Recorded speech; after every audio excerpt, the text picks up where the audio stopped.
Emeka was a village boy with nothing but a dream to rise above poverty, to rewrite his story, to make his family proud. He worked day and night, slept in the cold, starved and sacrificed until he made it to the UK. He thought his struggles were finally over, but he didn't know the real battle was waiting at home. Not in the streets, not at his job, but in the heart of the woman he loved the most. This is not just a story of love. It's a story of betrayal, ambition, and the kind of heartbreak no man ever sees coming. Emeka's dream of making it to the UK began as a quiet flame in the heart of a dusty Nigerian village. He was raised by a father who worked as a farmer and a mother who engaged in small-scale trading, instilling in him an appreciation for the importance of hard work. By the age of 14, Emeka had memorized the rhythm of hunger. Still, his mind soared beyond his circumstances. He studied under candlelight, borrowed books and tutored younger children for pennies. He walked miles to school barefoot, dodging okadas and potholes just to write WAEC. Upon receiving his acceptance to a UK university, he sold his late grandfather's land, his only inheritance, and supplemented the remaining funds through various temporary employments and an assistance from the village cooperative. The UK was not as he imagined. Freezing winters made his bones ache. He slept in overcrowded student hostels and worked the night shift at a cleaning agency. Loneliness gnawed at his soul, but he endured, dreaming of a brighter future and writing long letters to his one and only love, Ada. The reunion. Ada means everything to Emeka, and their love story began back in secondary school. Even as teenagers, their bond was strong, helping each other to study, sharing their dreams under mango trees after class. When Emeka got an admission to study in the UK, Ada promised to wait for him, and she did. When he left for the UK, their relationship didn't waver. Instead, the distance made their bond stronger. After graduation and landing an IT job, Emeka returned to Nigeria not to show off, but to marry the woman who supported him before his success. Their wedding was small but magical. Emeka brought Ada back to the UK, and within a few years, they had 2 beautiful children. Life was far from easy. Childcare costs meant Ada had to stay at home, but Emeka didn't mind. He bore the burden with pride, leaving the house before dawn and returning after dark. For a while, everything felt perfect, until Ada whispered, "Let's build a hotel in Nigeria." Ada's ideas sounded golden. "A retirement plan," she said, her eyes gleaming. "We will earn in pounds and invest in naira. And by the time we are 50, we will be set for life." Emeka smiled. She was always thinking ahead. He began sending money in chunks into Ada's account. First for the land, then for foundation and labor. Ada insisted on handling everything herself, saying it would be stressful for his aging parents. She also claimed she had hired a trustworthy foreman in Nigeria to handle the construction.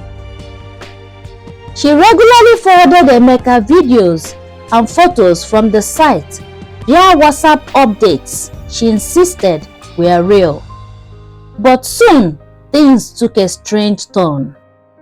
The drip of the seat. "The building is almost done," Ada said one evening. We just need more for roofing and windows. Emeka hesitated. I have already spent my savings. Take a loan, she urged.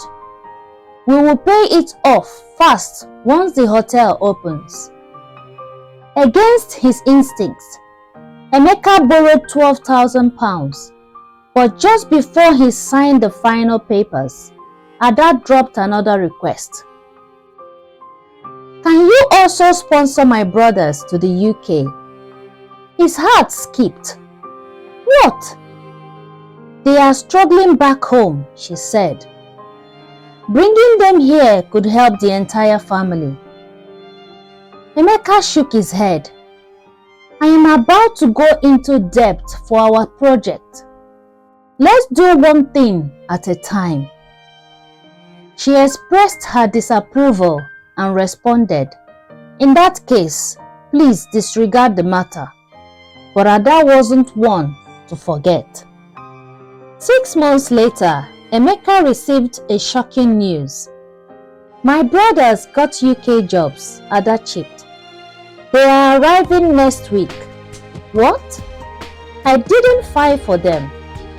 They applied through an agency.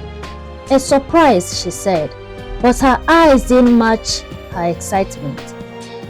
The brothers arrived and moved into his small flat. Within a week, it was chaos, noise, dirty dishes, missing food. They didn't work, they didn't try, and worst of all, they didn't respect him. Emeka confronted Ada, but she brushed him off. Relax, they will contribute soon. But he knew something was wrong.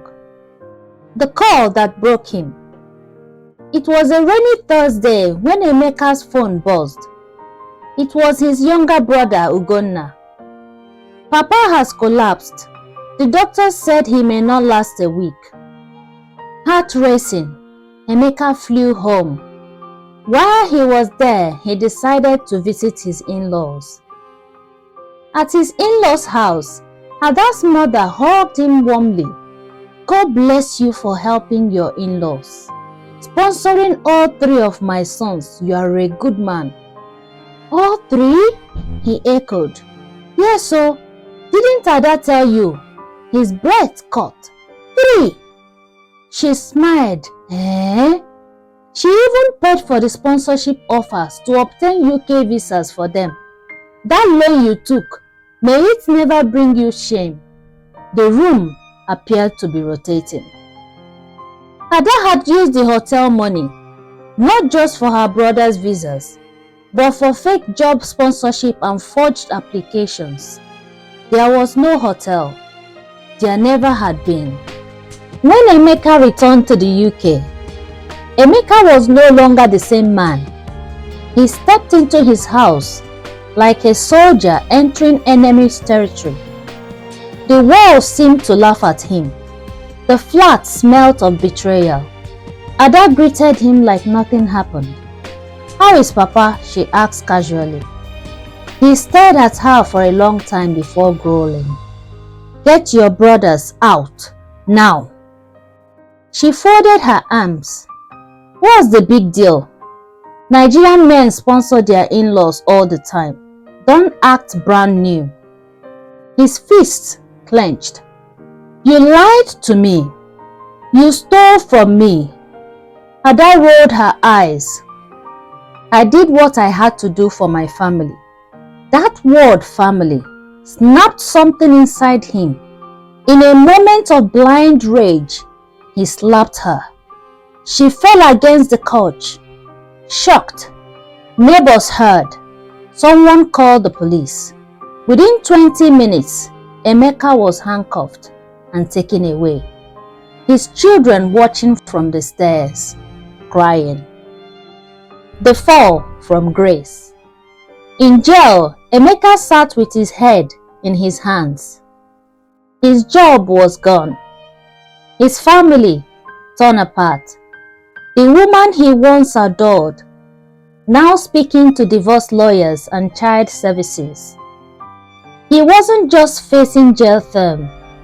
He was facing the end of everything he built.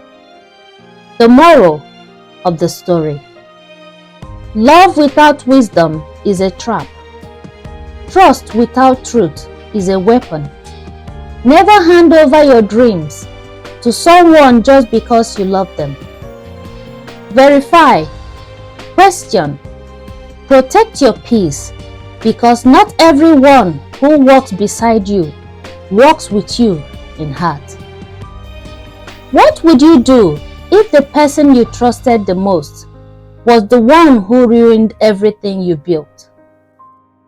Have you ever been betrayed by someone you loved? Share your story in the comments. Someone out there might learn from your experience.